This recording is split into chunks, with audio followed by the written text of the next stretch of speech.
Hello and welcome. My name is Melanie Schaffner, and I am the Director of Sales and Marketing at Project Muse.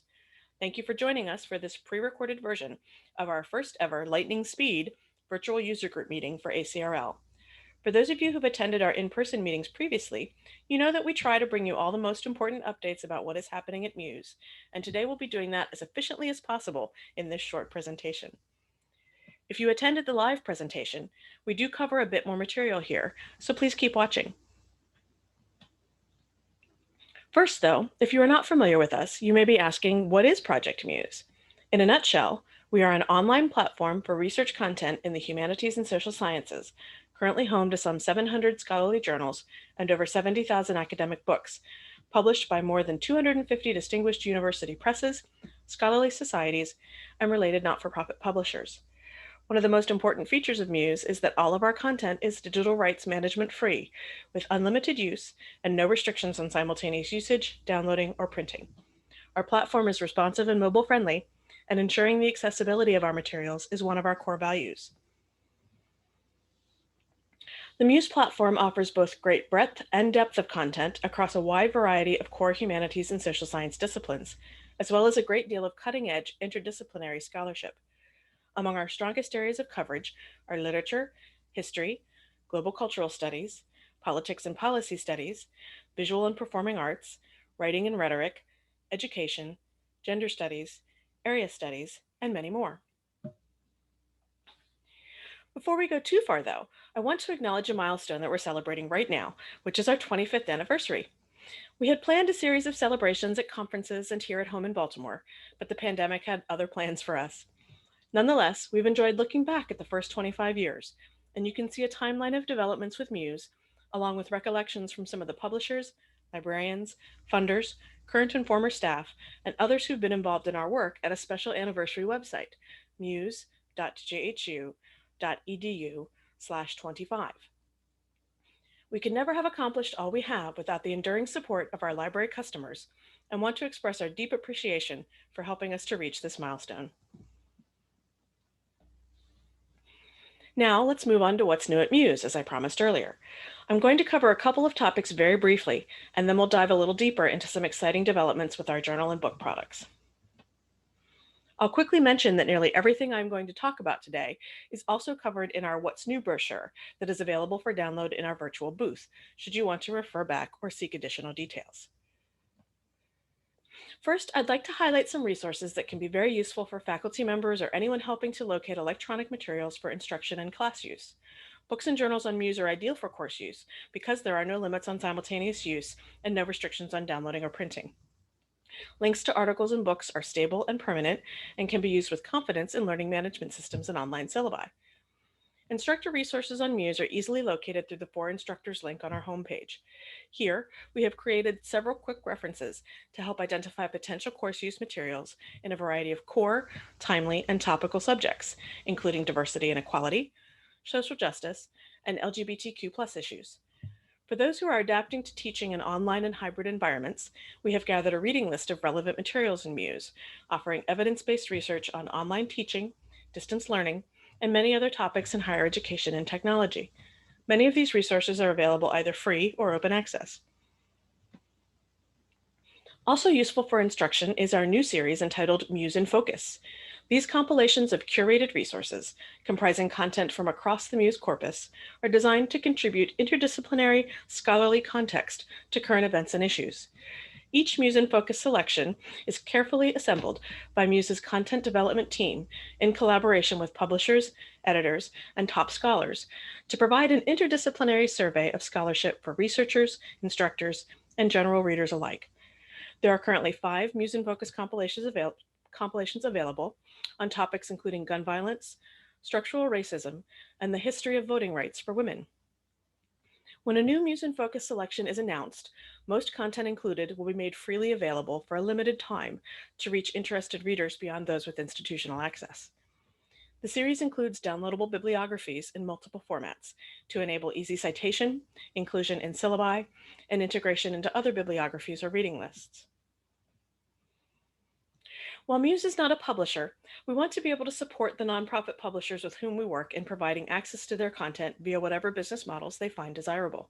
With the growth and interest in open access in recent years, we have dedicated significant resources to ensuring that we can be a superb platform for hosting open access materials from our community of publishers.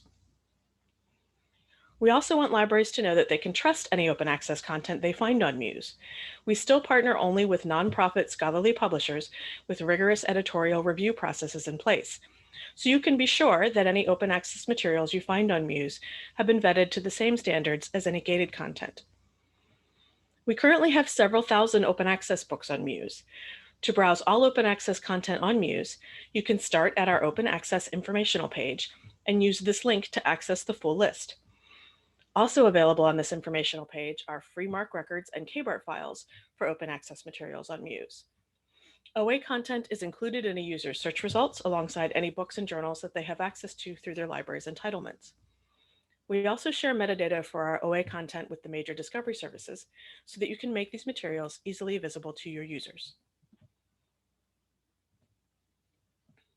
My last brief item before we move on to journal and book product updates is to speak about a couple exciting new initiatives and partnerships in which we are involved.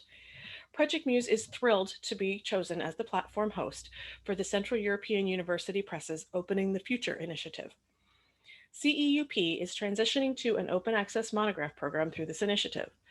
The press will provide subscription access to portions of their backlist and use the revenue from those subscriptions to allow new frontlist books to be open access from the date of publication.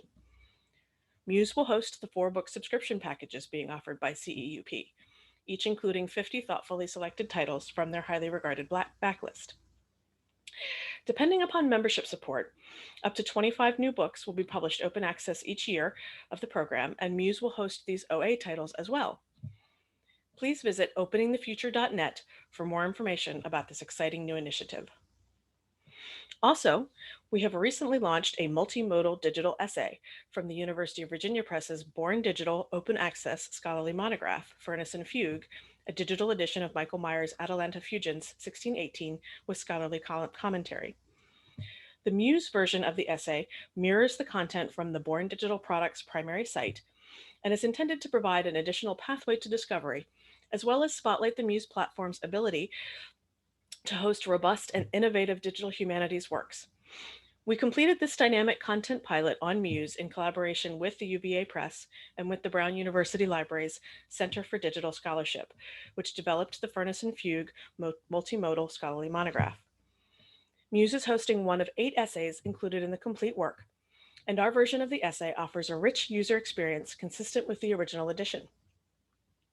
It was the goal of Muse's technical development team to provide the same compelling interactive experience of the content while encouraging readers to continue on to explore the full work hosted at Brown. Now on to our promised journals update. Perhaps the most pertinent piece of news, if you were not already aware, was that Muse froze pricing on all our journal collections for 2021. This represented meaningful risk for the journals on Muse, many of which, housed at university presses or in departments, are subject to the same financial pressures as our library customers. Some 300 of these journals had also opted to make their content freely available for several months at the beginning of the pandemic, to assist libraries and users with the abrupt transition to remote learning and research. So I'd like to recognize Muse's participating publishers for their role in helping us to keep Muse accessible to libraries throughout this crisis. I'd also like to acknowledge that even with flat pricing, some libraries may have budget situations which make it difficult to maintain their current subscription. We always invite libraries to request a journal collection usage analysis, a service that we regularly provide to help ensure that you are subscribing to the Muse collection that best meets both your needs and your budget. We can tell you which collection will give you access to the highest percentage of your most heavily used titles, and also help identify whether single title subscriptions are available on Muse to any highly used titles you might need to add on. I know that many libraries are already planning for 2022, and we hope to have news as soon as possible regarding our plan for pricing for the next calendar year subscription term. One of the consequences of the decision to keep collection prices flat for 2021 is that Project Muse was not able to incorporate new titles into its journal collections as usual, only replaced for attrition. Occasionally, we have journals which cease contributing new content to our collections, typically due to a change in ownership, such as to a commercial publisher with whom we cannot do business, or due to a business model shift, such as to open access, or simply because they cease publication. I will note that any content already on our platform from titles that cease contributing does remain available. We do not remove older content.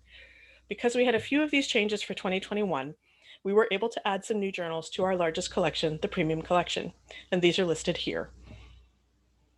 Also offsetting the restrictions on adding new titles to the collections is an expansion of our journal hosting program. As this is a fairly new program and less familiar to many of our library customers, I'd like to talk about this a bit more. Muse carefully curates the journals we add to our collections and always has interest from more titles than we can add while maintaining sustainable growth.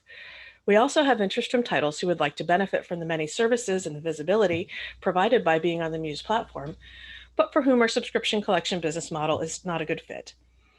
Originally introduced in 2015, Muse's hosting service provides options for publishers to place journals on the Muse platform outside of our collections. For many of our participating publishers, Muse is not merely a beneficial aggregation, but also a full-service electronic journal publishing platform. With a contraction in the affordable options for nonprofit journal publishers to deliver their content online, Muse is pleased to offer a sustainable, stable home on a platform whose mission aligns with that of the publishers. In the past year, our program has rapidly expanded, and there are now more than 30 journals hosted on Muse and available for individual title subscriptions. These can be ordered via your usual subscription agent, direct through the publisher, and in many cases directly with Muse. Participation with Muse allows a publisher to take advantage of our fulfillment services, complimentary DOI management, Portico membership, and metadata distribution, among many other services for their hosted journals. Integrated with the Muse content in our collections, the hosted journal titles benefit from being part of a larger corpus of related scholarly material, providing a seamless user experience and enhanced discovery opportunities. Our strong partnerships with others in the digital scholarship ecosystem and our adherence to industry standards ensure that content on our platform can be easily found, cited, linked, and read. A publisher may have journal titles in the Muse collections as well as hosted journals on the platform that are not offered as part of the collections. Our hope is that expanding journals hosting on Muse will provide more flexibility for libraries as well. We are currently building infrastructure to support purchasing custom mixes of journal collections and individual titles in the future.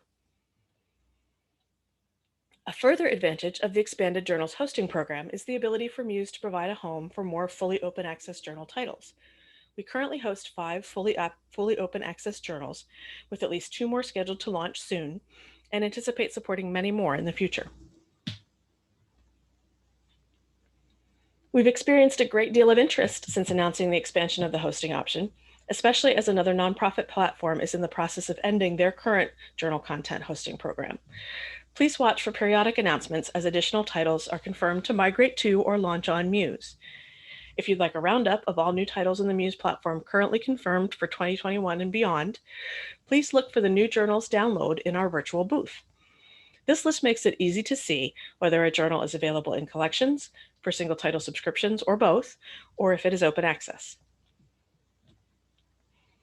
Now let's move on to updates on our book products, beginning with evidence-based acquisition, which has been growing in popularity ever since we began offering it in 2016. There are currently more than 52,000 books on our platform from over 120 publishers, which are eligible for inclusion in an EBA program. This represents about 75% of all titles that we host. A library may choose a program which includes all of those titles, or you can narrow the access pool by criteria including subject, publisher, or publication year. One thing worth noting is that more than 4,000 of the titles eligible for EBA were published since 2019, including a couple of hundred already available from 2021. This distinguishes us from some other programs, which exclude the most recent frontlist books. Libraries commit an upfront budget amount, and 100% of the funds that you commit are available for use in purchasing books you select at the end of your program. EBA on Muse is also available for consortia and university systems, and we are happy to talk about multi-year EBA commitments as well. And finally, we'll move on to book collections, which is where we have the most exciting news of all. First, though, for 2021, we were pleased to offer 5 additional subject collections, along with titles from 8 new publishers. Books on Muse are offered in a wide variety of collections by academic subject and regional area studies. New subjects available for the first time in 2021 include art and architecture, gender studies, music, education and rhetoric, and an interdisciplinary collection called Science, Technology, and Media. This last collection covers science and technology topics at the intersection with humanities and social sciences, including topics such as social media, digital mass media, video resources, computers and computer games, and video gaming. These new collections draw on the strengths of the participating publishers, along with serving the needs of interdisciplinary and emerging areas of study. And now for the sneak preview of something we are very excited to be developing for Books at Muse. While we have been working behind the scenes on this for some time, this is the first public announcement of our new custom book collections. This new product offering will replace our extensive library of archival and backlist book collections, which have static title lists and require a library to purchase the collection as is, with a much more flexible collection model that allows a library to select and purchase a set of titles that best meets their needs and budget. You can design your collection the easy way by just telling us how you'd like to filter the set of available content by your preferred subjects, publishers, or publication dates, along with setting a cap on the individual prices of the included titles if desired. Or you can more closely curate your collection by picking and choosing from among the available books. All books on the platform will be available in the new book collection product, with the exception of a small number of titles which have been designated by the publishers as not available in collection, usually high-value titles such as course books. These will still be able to be purchased individually. The price of each custom collection will be derived from the individual prices of the included books, and we will still apply discounts to this total, depending upon your library's tier, per our Carnegie-based tier pricing model, and also depending on the size of the collection being purchased. We can apply a multiplier to a collection price if it is being purchased for access by a system or a consortium.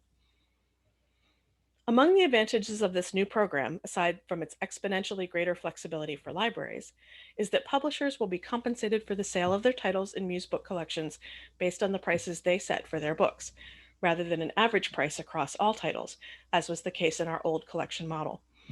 We hope this will encourage publishers to provide more books to the Muse platform and make more books available for purchase in our collections. Libraries will be able to deduplicate their Muse collection purchases against titles they own elsewhere or through previous purchases on our platform, and structure their acquisitions to make the best use of available funds for the most needed content. I should note that while this new model will replace our long list of older collections, we do still intend to offer our popular front list or forthcoming collections on an annual basis. This allows an easy way for a library to pre-purchase all of the brand new books as they launch on Muse each year, by subject if desired, and have access as soon as those titles publish. These new books will also be available through the new book custom collection model as soon as they launch on Muse. We're working diligently at the moment to get this new product available sometime in the fall of 2021. Please watch for updates and more information about when our new Muse custom book collections will be available. And that concludes the presentation. Thank you for joining us today, and have a great conference.